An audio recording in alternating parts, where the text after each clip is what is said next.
What's going on, everyone? Corey from Your Car Guy here. Welcome again to my shop. In today's video, I'm going to be doing something a little bit different. And today I just got finished installing the new compliance label on my 1983 K car, just because it didn't have one. So I had to order a new compliance label from Chrysler. I'll show it to you right now. As you can see, it's actually located on the side of the door. I'll show it to you right now. As you can see, the old one was actually peeling off, so I had to put a new one in, the one from Chrysler. It says manufactured by Chrysler, rolled off the assembly line in 10th month of 82, C shift. And the VIN number, passenger car, 2-door, and passenger car shows all the specs. This is true for every motor vehicle. She's all better now. So today we're going to be changing the bulb for the low fuel light on our John Deere Z375R zero-turn mower, ZTrak. Got my retainer tool, and we should be getting some leverage there, if I could try to do that. Just got to be careful here. I might have to set the camera down and I'll just... Never mind. Okay, I got it. And then we should be able to put the retainers over here, and then we'll just do the same for that side over here. Move some tree branches out of here. That's from cutting the grass there. I was trying to line it up here. Trying to line it up perfectly. Okay. Trying to get it out of here. Okay, so just broke off there. I'm gonna have to replace it with a nice new one anyway. Okay, so I had to put the seat upside down, and then I just found the clip. It was right under the pulley there, right where the mower drive belt sits, right on there. And we should be able to get access to this retainer clip over here.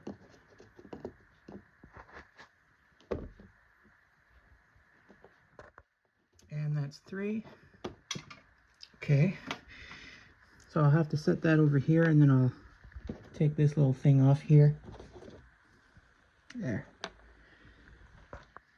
We got another retainer clip we have to remove right near the motion things, whatever they call those.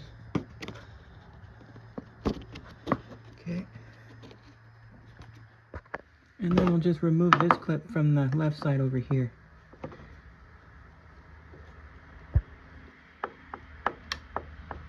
Trying to get some leverage here. There, I think I got it now. And I think it should come right out of here the rest of the way. Should make it the rest of the way out, and it did. There we go. And we'll set that over here.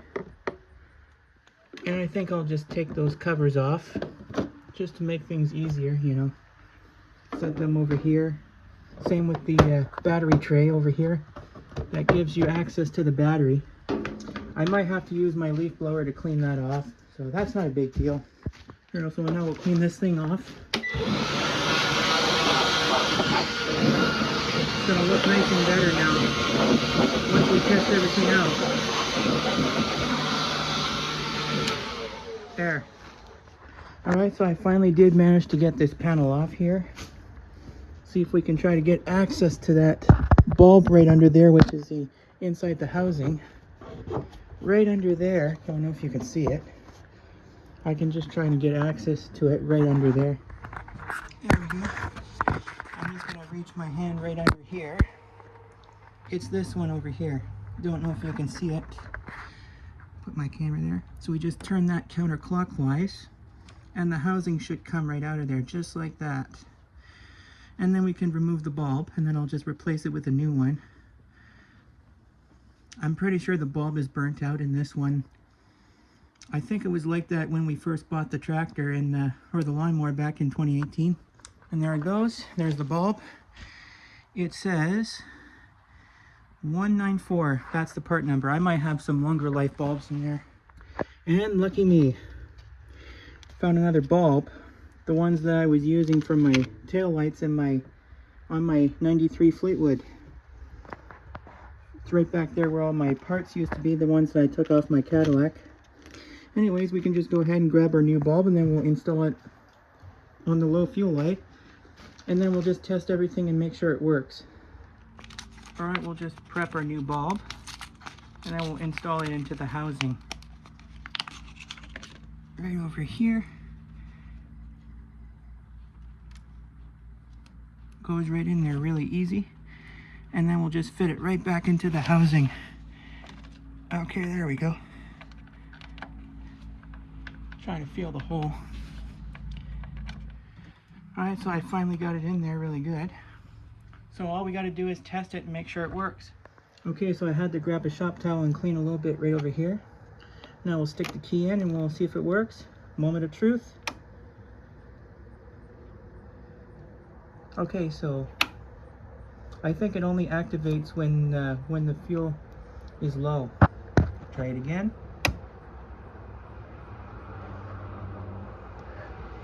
I guess it's okay. There we go. I guess we'll just finish putting everything back together. And we'll just go ahead and line everything up there. It's this way. Alright, so I'll just go ahead and just put our fuel thingy back on. Fuel cap. And then we'll just put our fasteners back on. Alright, here's one. And then I'll just go on the other side and just put the one back in here.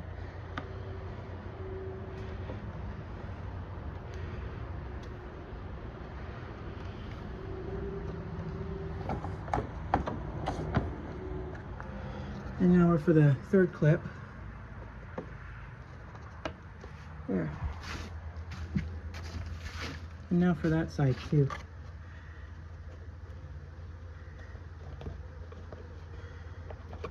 Trying to let it in there.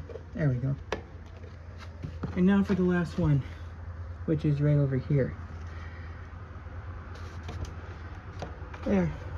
And now we can just put those plastic covers back on.